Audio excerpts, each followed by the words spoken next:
আসসালামু আলাইকুম। সুপ্রিয় দর্শক মণ্ডলী, বাংলাদেশ জামাত ইসলামের আমির ডাক্তার শফিকুর রহমান তিনি দেখা করেছেন বিএনপি চেয়ারপারসন বেগম খালেদা জিয়ার সাথে। লন্ডনে অবস্থান করছেন বেগম খালেদা জিয়া। তার জ্যেষ্ঠ পুত্র জনাব তারেক রহমানের বাসায় তিনি রয়েছেন। সেখানে দেখা করতে গিয়েছেন জামাত ইসলামের আমির ডাক্তার শফিকুর রহমান এবং তার সঙ্গে ছিলেন বাংলাদেশ জামাত ইসলামের নায়েবে আমির ডাক্তার সৈয়দ আবদুল্লাহ মোহাম্মদ তাহের, সাবেক এমপি। এই দুজন বিশিষ্ট ব্যক্তি, রাজনৈতিক ব্যক্তি, তারা কয়েকদিন আগে বাংলাদেশ থেকে ব্রিটেনে গিয়েছেন। সেখানে রাজধানী শহর লন্ডনে গিয়েছেন। সেখানে তাদের অন্যান্য বিভিন্ন কাজ ছিল। একটি কাজের অংশ হিসেবে বেগম খালেদা জিয়ার সাথে দেখা করেছেন। তো খালেদা জিয়ার সাথে দেখা করেছেন, সে তখন তার ছেলে তারেক রহমান তিনিও ছিলেন। এসব তথ্য জানিয়েছেন বিএনপি চেয়ারপারসনের সাবেক প্রেস সচিব মিস্টার মারুফ কামাল খান। তার ভেরিফাইড ফেসবুকে এই তথ্য জানিয়েছেন। এটার উপর ভিত্তি করে গণমাধ্যমগুলো খবর করেছে। সে খবরগুলো আমরা পড়লাম, দেখলাম। দৈনিক আমার দেশ পত্রিকায় এই খবরটি আমি পড়লাম এবং বিভিন্ন গণমাধ্যমে এসেছে। এটা খুবই একটা হট নিউজ। আজকে আমি যখন কথা বলছি 16 এপ্রিল 2025, এটা একটা হট নিউজ। বেগম খালেদা জিয়ার সাথে দেখা করেছেন জামাত ইসলামের আমির ডাক্তার শফিকুর রহমান। খুবই হট নিউজ। যখন বাংলাদেশে বিএনপি এবং জামাতের মধ্যে বিভিন্ন ধরনের মনোমালিন্য চলছে, একে অপরকে বিভিন্ন ধরনের কথা বলে আঘাত করছে, বিশেষ করে বিএনপির অনেক নেতাগণ জামাত ইসলামী সম্পর্কে বিশ্রী রকমের কথা বলেই যাচ্ছে। বাজে কথা, আকথা, কুকথা এগুলো বলেই যাচ্ছে। যখন ভারতের প্রেসক্রিপশনে তাদের নির্দেশে বিএনপির নেতাগণ সেই আওয়ামী লীগ স্টাইলে কথা বলেই যাচ্ছে, ৭১-এর চেতনা কেন্দ্রিক যে কথাগুলো বলেছিল আওয়ামী লীগ, সেই কথাগুলো বিএনপির নেতারা বলছেন জামাতকে ঘায়েল করে। তো এগুলো নিয়ে যখন জামাত ইসলামের লক্ষ লক্ষ কোটি কোটি কর্মী সমর্থক সদস্যগণ খুবই ক্ষুব্ধ, যখন আমরা দেখছি যে বিএনপি আওয়ামী লীগকে পুনর্বাসিত করতে চায়,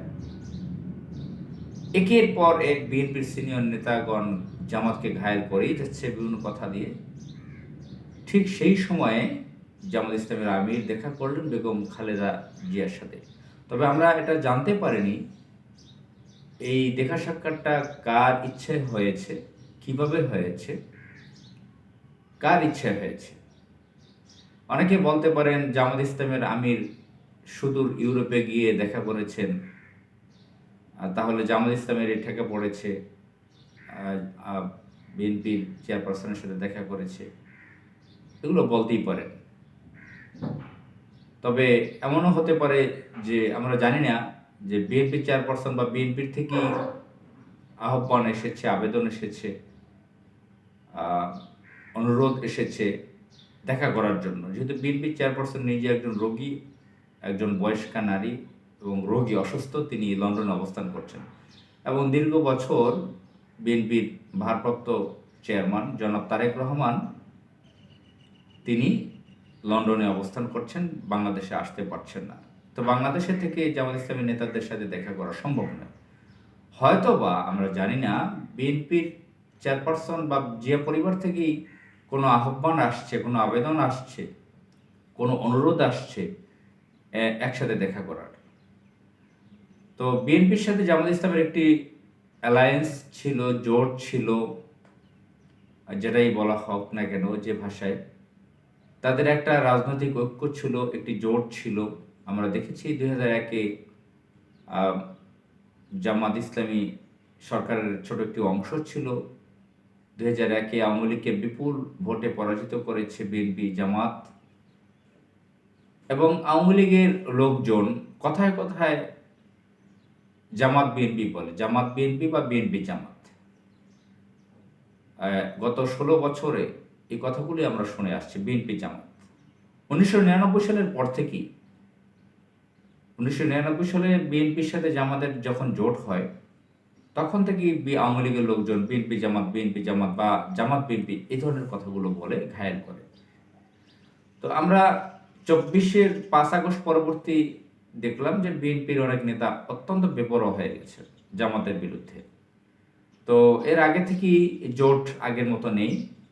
আমরা দেখেছি অধ্যাপক গোলাম আজমের সাথে বেগম খালেদা জিয়ার সাথে রাজনৈতিক একটা সুসম্পর্ক ছিল। মাওলানা মতিউর রহমান নিজামী উনি যখন আমিরে জামাত ছিলেন তখনও একটা সুসম্পর্ক দেখেছি। জামাতের সিনিয়র অন্যান্য বিভিন্ন নেতাদের সাথে বেগম খালেদা জিয়ার ভালো একটা সম্পর্ক ছিল। জনাব কাদের মোল্লা, আলী আহমদ, মোহাম্মদ মুজাহিদ, কামারুজ্জামান, মাওলানা আব্দুল হালিম, আরও অনেকের সাথে, আব্বাস আলী খান, এদের সাথে জনাব মকবুল আহমদ, বিএনপির চেয়ারপারসনের সাথে, জিয়া পরিবারের সাথে জামাতের অনেক নেতার সাথে সুসম্পর্ক ছিল, রাজনৈতিক সুসম্পর্ক, ঐক্যর কারণে, আওয়ামী বিরোধী জোটের কারণে। তো এখনও বাংলাদেশের অনেক মানুষ মনে করছেন যে যাতে আওয়ামী লীগ যাতে বাংলাদেশে পুনর্বাসিত না হতে পারে, এই ফ্যাসিবাদ, এর জন্য এখনও বিএনপি জামাতের একত্রে থাকা দরকার, থাকা দরকার, জোট থাকা দরকার। আবার অনেকে বলছেন যে এটা উচিত না। বিএনপি বহু সুযোগ সুবিধা নিয়েছে জামাতের থেকে, জামাতকে টিস্যু হিসেবে ব্যবহার করেছে, টিস্যু পেপারের মতন ব্যবহার করেছে। তারা যখন ঠেকায় পড়েছে, তাদের যখন সুযোগ দরকার ব্যবহার করেছে, সুযোগ নেওয়া হয়ে যখন গেছে তখন ছুড়ে ফেলেছে জামাতকে। এবং বিএনপির নেতারা উল্টাপাল্টা কথা বলা শুরু করে জামাত সম্পর্কে। যখন সুবিধা ফ্যাসিলিটিস নেওয়া শেষ তখন ছুড়ে ফেলে, বাস্কেটে যেরকম ফেলে দেয় টিস্যু পেপার, ব্যবহার করা টিস্যু পেপার, সেই ধরনের জামাতকে ফেলে দেয় বিএনপি নেতারা। তো জামাত ইসলামের কর্মী সমর্থক সদস্যগণ, অধিকাংশগণ মনে করেন যে জামাত ইসলামের আলাদা নির্বাচন করা উচিত। আগের মতন ২০০১-এর মতো যাতে নির্বাচন না হয় জোটবদ্ধভাবে। এবং আরও কয়েকটি নির্বাচন এরকম আমরা দেখেছি যেখানে বিএনপির প্রার্থী আছে সেখানে জামাতের প্রার্থী নাই, যেখানে জামাতের প্রার্থী আছে বিএনপির প্রার্থী নাই। তবে এটা কম হয়েছে, যেখানে জামাতের প্রার্থী আছে সেখানে বিএনপির প্রার্থী অনেক জায়গায় দেখাও গেছে।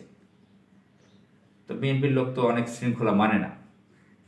তো যাই হোক, আমরা চাই আগামীতে বাংলাদেশ একটি ভালো জায়গায় চলে যাক, মাথা উঁচু করে দাঁড়াক বাংলাদেশ বিশ্বে, এবং বিএনপির নেতাদের শুভবুদ্ধির উদয় হোক, তারা তাদের মতো করে রাজনীতি করুক, জামাতের সাথে যাতে বিবাদে না জড়ায়। যেটা জড়িয়ে আওয়ামী লীগ, আপনারা যাই বলেন না কেন, আওয়ামী লীগ কিন্তু ধ্বংস হয়ে গেছে। তো বিএনপি যাতে সেই ধরনের ধ্বংস না হয়ে যায়, জামাতের সাথে ফালতু বিষয় নিয়ে লেগে যে ৭১-এর ফালতু চেতনা নিয়ে লেগে যে যাতে বিএনপিও ধ্বংসের মধ্যে না পড়ে যায়। আর আগামীতে নির্বাচন হলে ব্যক্তিগত মতামত মনে করি আলাদাভাবেই হওয়া উচিত জামাত বিএনপির। সেখানে যদি কেউ বুদ্ধি দেয় যে একসাথে নির্বাচন করা উচিত, যে অ্যালায়েন্স করে, জোট করে নির্বাচন করা উচিত, সেটা মনে করি এখন ভুল হবে। পিছনে এটা নিয়ে অনেক সমালোচনা হয়েছে। একসাথে জোটগতভাবে নির্বাচন করে জামাত ইসলামের অপূরণীয় ক্ষতি হয়েছে, বহু লোককে মেরে ফেলা হয়েছে। তো বিএনপির নেতাগণ তো আর সেই মূল্য দিতে পারেনি, বরং উল্টো আরও আওয়ামী লীগের মতো আচরণ করছে। বৃহৎ স্বার্থে একটি ইসলামিক রাজনৈতিক দলের মেরুদণ্ড শক্তিশালী করার জন্য জামাত ইসলামের উচিত আলাদাভাবে নির্বাচন করা, বিএনপির উচিত আলাদা নির্বাচন করা। তবে তাদের মধ্যে যে মত পার্থক্য আছে, যে ঝগড়া বিবাদ রয়েছে, সেগুলোর নিরসন হওয়া উচিত। ফ্যাসিবাদকে রুখতে হলে শুধু এককভাবে নির্বাচন ছাড়াও অনেক পদ্ধতি আছে। আলাদাভাবে নির্বাচন করেও আওয়ামী লীগকে রুখে দেওয়া যায়। একে অপরের প্রতি সম্মান, ভালোবাসা থাকা উচিত, একে অপরকে বোঝা উচিত। বিএনপির উচিত পিছন থেকে শিক্ষা নেওয়া, জামাত ইসলামের প্রতি কৃতজ্ঞ থাকা, যে কীভাবে তাদেরকে ক্ষমতা এনে দিয়েছে, সরকার এনে দিয়েছে, সে দিকটাও তাদের মনে রাখা দরকার। জামাতের সাথে যাতে ফালতু বিপদে না জড়ায় বিএনপির নেতাদের, সেটা দরকার। আলাদাভাবে নির্বাচন করুক, যার যার দল নিয়ে এগিয়ে যাক। বিএনপির লোক বলে না যে আমরা জামাতের সাথে নাই, প্রগতিশীল যখন সাজতে চায়, তো তারা তাদের মতো করে আলাদা থাকুক। জামাত জামাতের মতন আলাদা নির্বাচন করুক। তবে নিজেরা একে অপরের বিবাদে জড়িয়ে যাতে আওয়ামী লীগকে সুযোগ করে না দেওয়া হয়, ভারতকে সুযোগ করে দেওয়া না হয়, সেই দিকটা খেয়াল রাখা উচিত। আসসালামু আলাইকুম।